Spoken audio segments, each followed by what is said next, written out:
What's up, everybody? Peter Exodus O'Coffer here, and today, welcome to another episode of Classic Rock, the Classic Rock channel. Today we're covering the 3 songs by the Rolling Stones that changed rock music, not just classic rock music, but popular music in general.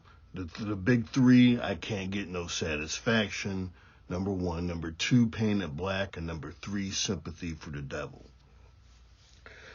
I Can't Get No Satisfaction has a very interesting history. It's done in E major. It did hit number 1 in Billboard. So this song was initially recorded in Chicago at Chess Records on May 10th, 1965. Now, if you know anything about the Rolling Stones' history, they flew into New York, and literally the first thing they wanted to do was go to Chicago to be at Chess Records to meet their blues idols. And I had no idea, when they made that trip to Chicago and Chess Records, that they went into the studio and that was the first time they recorded I Can't Get No Satisfaction. So that's very interesting. I mean, the Stones of the big 3 of the English Invasion, the Beatles, the Rolling Stones, and the Who, they're the ones that always stuck to the blues harder than the other ones. I mean, there was rockabilly, the Beatles were a mix of rockabilly and the blues, and the Who were more rockabilly, and of course the Who are, the forerunner of punk music in many ways. So 2 days later, in the RCA studio in Hollywood, California, the Stones re-recorded I Can't Get No Satisfaction. Mick Jagger and Keith Richards, like on a lot of the Rolling Stones songs, they were the key songwriters. Bill Wyman, who left, the original bass player, left in the early 90s. He also, did some songwriting, but most of the songwriting was Jagger and Richards. So the song was released on June 4th, 1965. So that's a quick turnaround, my gosh. May 12th to June 4th, that's not even a month. That's 3 weeks. Wow. That's a quick turnaround for back then. But of course, I mean, they're doing singles. They're doing this as a single. And the distribution system was set in place, so they could probably do that. But that is kind of interesting as well. So they played, Keith played his guitar through a Gibson Maestro fuzz box, because, hey, that guitar tone blew people away. So this Gibson Maestro fuzz box went on the market in 1962, and by then in 1965, when the Stones dropped this song, it was sold out. So yeah, this is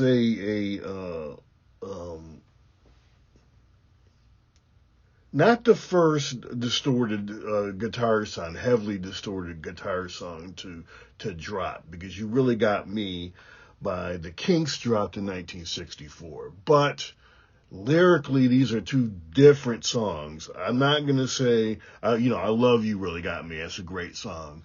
Lyrically, it's not quite, the teeny bop lyrics, but it's certainly still stuck in the mop top lyrically. It's a love song and yada, yada, yada. It's still, Please Me, I Want to Hold Your Hand. It doesn't separate from the Beatles. I Can't Get No Satisfaction definitely separates from what the Beatles were doing. There's some real angst there. It's very rebellious.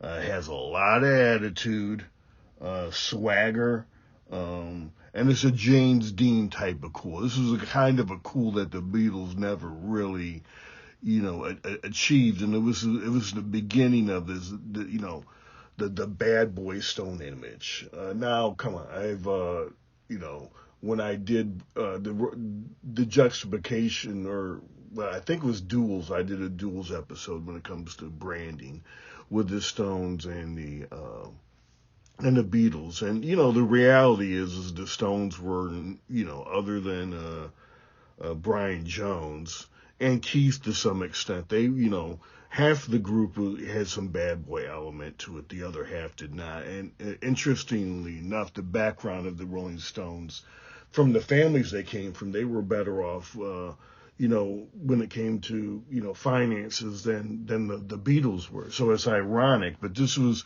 the Stones planting their flag and be like, okay, we're departing from the Beatles. So yeah, I mean, the song has sexual frustration, it's anti-commercialism, it's very, very rebellious, and that whole James Dean element, and just it's this song is soaked in all that. Um, this is the Rolling Stone top 500 songs of all time. This comes in at 31. This is the start. This and You Really Got Me is the start of rock and roll. But this is the start of what rock and roll was, classic rock was about, and that was rebellion. And I talk about in the rise and fall of rock and roll, and to be, more specific, classic rock, and talking about this idea of rebellion, and is it really rebellion? Because I think, with the rise of hip hop, in some ways they're a little more rebellious than classic rock. But I discussed that in that episode. But for this time, yeah, this was this song was, I mean, it's just the equivalent of a Straight Outta Compton by NWA for classic rock. So the the Stones come back with Get Off of My Cloud.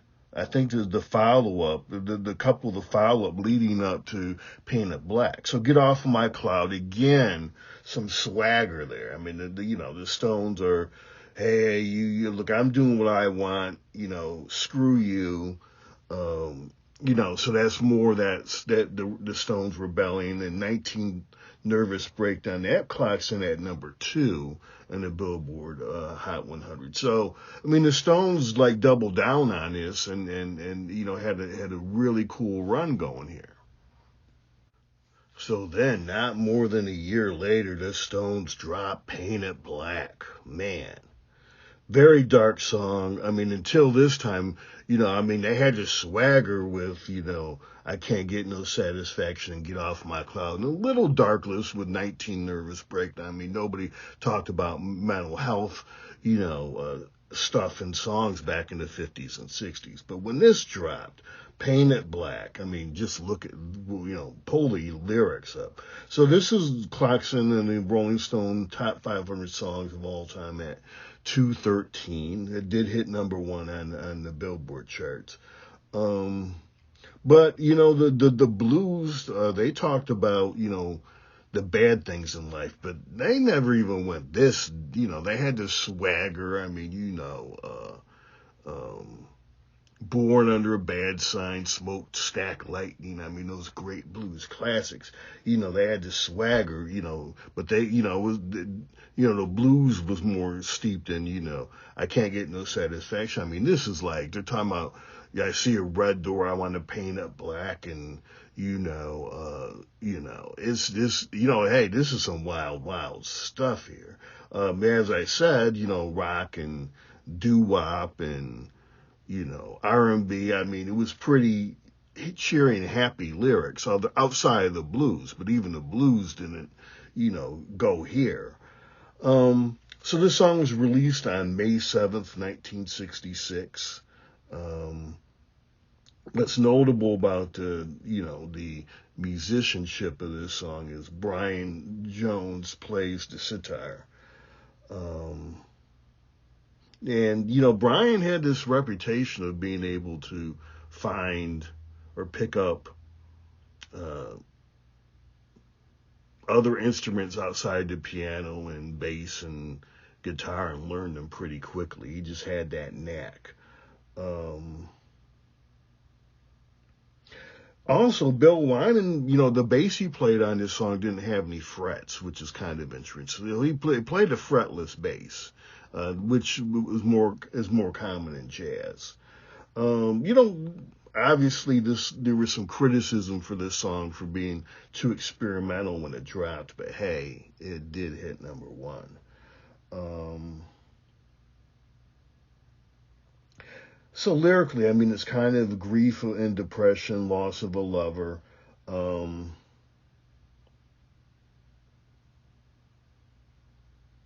the song is credited to Jagger and Richards, but Bill Wyman, this is, he, one of his bones of contention. He thought the whole band should have gotten credit for this one. I mean, he did play, everybody stepped up. I mean, he played the fretless bass and Brian Jones played the sitar, but hey, I mean, there is, when, a few folks are the normal songwriters and write the stuff, divisions happen in bands, and this is one of them.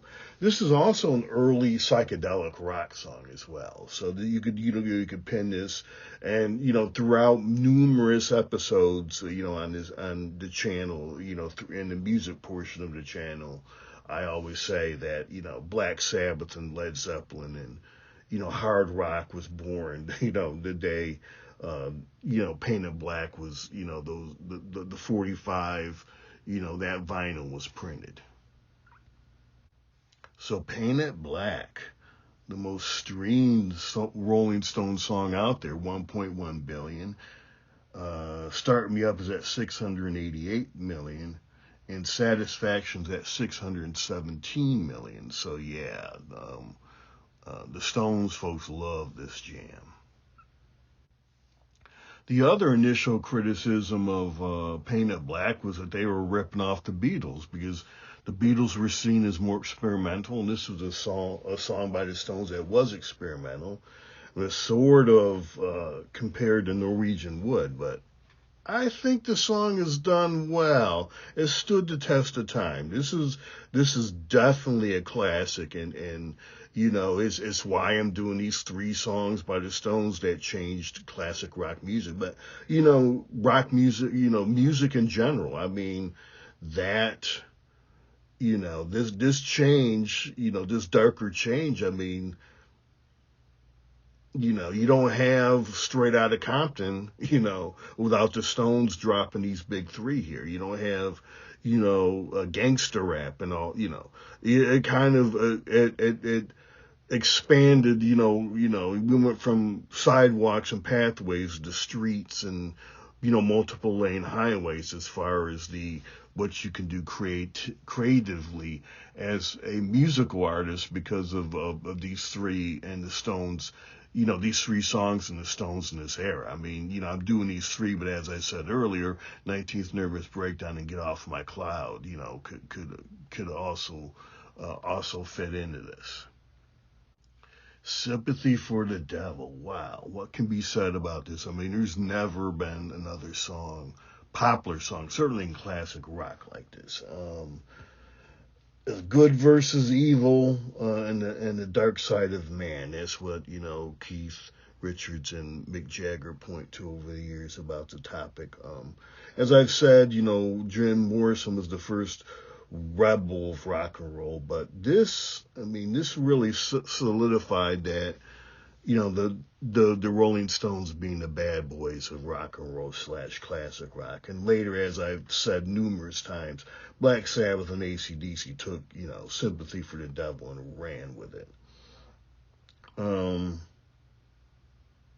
This song did not do very well in the charts. It went to number 4 in the UK, 97th on Billboard in the US. Little too much for people to take at the time.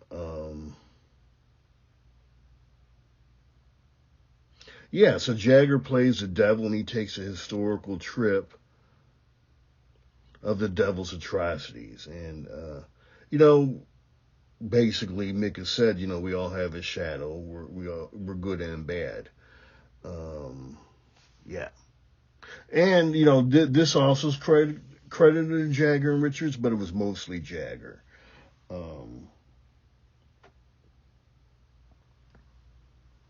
And, basically Mick is saying, human beings were capable of doing some really, really bad shit. So, Sympathy for the Devil had a couple working titles. One was The Devil's My Name, and the other was Fallen Angels. So what makes this so great is, well, that salsa beat and more maracas and congas and the shaker. And I guess, I think Bill Wyman, from what I could gather, did most of the drumming here. Now remember, Bill Wyman is a very, accomplished drummer. He actually, for years and years and years, had a jazz band on the side where he played drums. So, it's, Bill Wyman is older. He's about 10 to 12 years older than the other Stones. They brought him in wisely because he was such a good, but he was a stabilizing factor, for this young band. And just like, Ringo was the same way. Ringo was older than the other three members of the Beatles. And these guys, they brought these guys in, with these really young musicians and bands, and they kind of stabilize them. And that's really what the drummer's job is the drummer is the rock and the foundation of the band. And, kudos to the Beatles and the Stones with getting, guys who, could hold it down and keep the ship, moving in the right direction.